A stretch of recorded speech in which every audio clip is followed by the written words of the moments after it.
রাসূল সাল্লাল্লাহু আলাইহি ওয়াসাল্লাম বলেন, ইন্না মিম্মা তাখাওয়াফা আলা উম্মতি, আমার উম্মতের উপরে আমি সবচেয়ে যেটা বেশি ভয় করি, পৃথিবীর মানুষ, আমি বলে গেলাম মুহাম্মদ সাল্লাল্লাহু আলাইহি ওয়াসাল্লাম, আমার উম্মতের উপরে আমি সবচেয়ে যেটা বেশি ভয় করি, এক নম্বর ভয় হচ্ছে আমার উম্মত জেনায় লিপ্ত হবে, এইটা আমার ভয়। দুই, শাহওয়াতুল খাফিয়া, আমার উম্মত গোপন পাপে লিপ্ত হবে, এইটা আমার ভয়। আমার উম্মত গোপন পাপে লিপ্ত হবে, এইটা আমার ভয়। ছেলে মেয়ে, যুবক যুবতী গোসলখানাতে ঢুকলেই পাপ করছে, একাই হলেই পাপ করছে। পুরুষ নারীর জন্য যে কত জেনার গোপন পাপের ব্যবস্থা হয়েছে এখন হিসাব করা যায় না। এই ছেলে, তুমি আছো ঢাকা লালবাগে আর তোমার বান্ধবী আছে লন্ডনে, দুইজন মিলে মোবাইলে গল্প করছো গোপনে।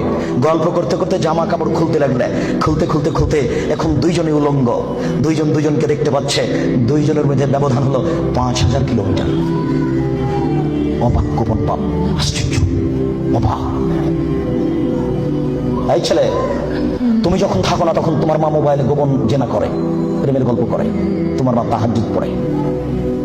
এই ছেলে শোনো, তুমি আর তোমার মা যখন থাকে না তখন তোমার বোন মোবাইলে জেনার গল্প করে। মোবাইল মানে জেনা। আল্লাহ নবী 1450 বছর পূর্বে বলেছেন আমার উম্মত গোপন পাপে লিপ্ত হবে।